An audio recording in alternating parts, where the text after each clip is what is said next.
All right, let's see what our problem is this week. It looks like some people have been playing the machine. Let's turn it on. We'll hit the start button.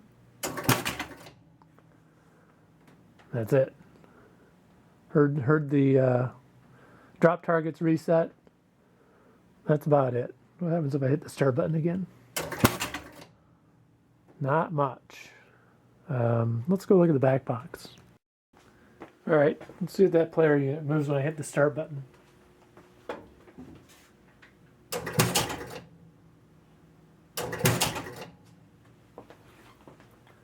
Not a whole lot happening here. Now let's watch the score motor when I hit the button.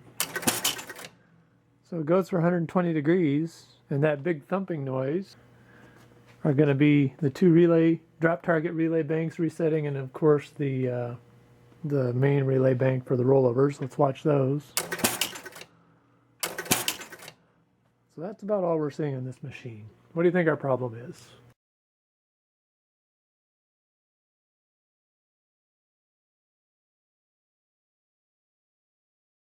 Well, it's interesting how a little slip of paper can cause so much trouble on a pinball machine.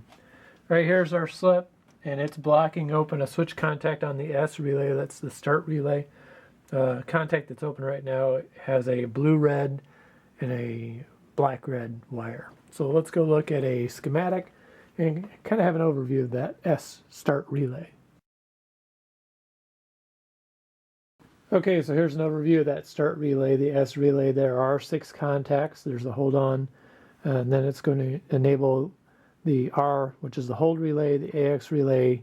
It's going to move the player unit. It's going to enable the score motor, and then it's going to reset the drop target banks and the sequence banks. So let's work our way down. Let's see how we activate that S relay. There's a lot going on here, and this is one of the key components for starting a machine. So a lot can go wrong here and prevent a machine from starting. And actually, I think I've got a little error here. These are supposed to be normally closed. When you are going to start a machine, right here is the replay button. That's the start button. And you can see that's normally open. So when you close that, what should happen is this circuit should complete and get you to the start relay. But it's not direct. You can see here's an open switch at the 0 position replay unit. If you don't have credits on the machine, that switch is going to be open. So first you have to have credits, so then that switch will close.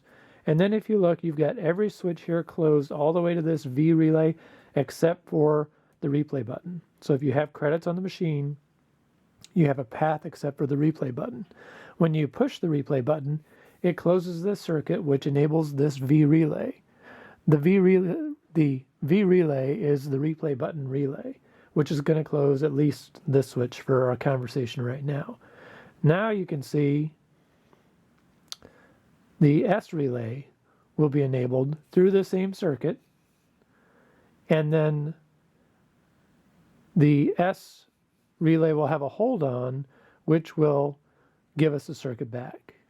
Actually, that circuit back, if you trace S back with the hold on, it'll come down here to this solid wire and back here. So it's kind of a double relay enable. When you push the relay button, if you have credits, you'll have a circuit to V. V will enable.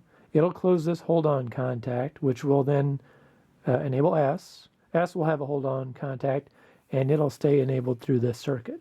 That's how S is going to be turned on. Now, let's look at what happens on some of these relays where S comes into play.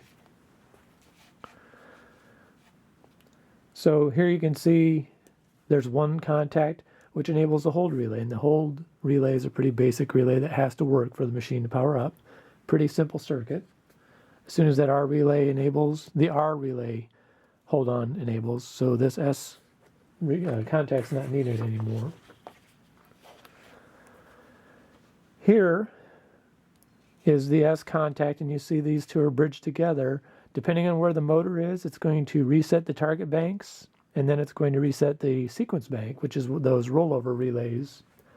And the reason the motors are like this is so it doesn't do them both at the same time. Okay, so now we get into the meat of our issue. This S contact is the one that I blocked open with paper. And what that prevented is the AX relay from energizing. And the AX relay is involved in the startup of the machine. So even though we had some basic things start to fire up, without that AX relay, you're going to see the symptoms of what we saw on the machine, which was score motor ran for 120 degrees, the relay banks reset, and that was about it.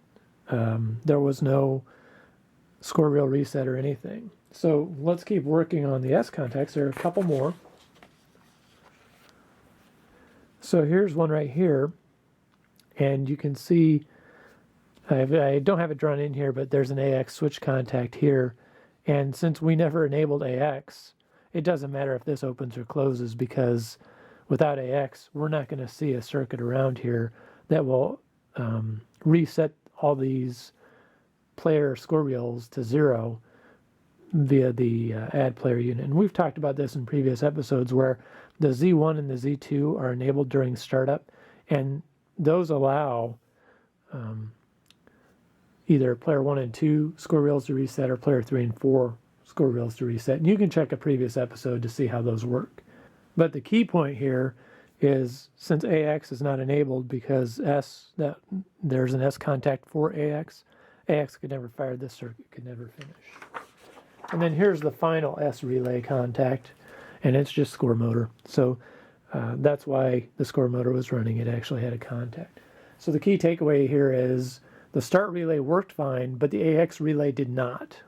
So the symptom you saw was basically the AX relay not working. And my goal here is to learn enough about startup to actually walk through the entire startup sequence timing to hopefully explain it in detail.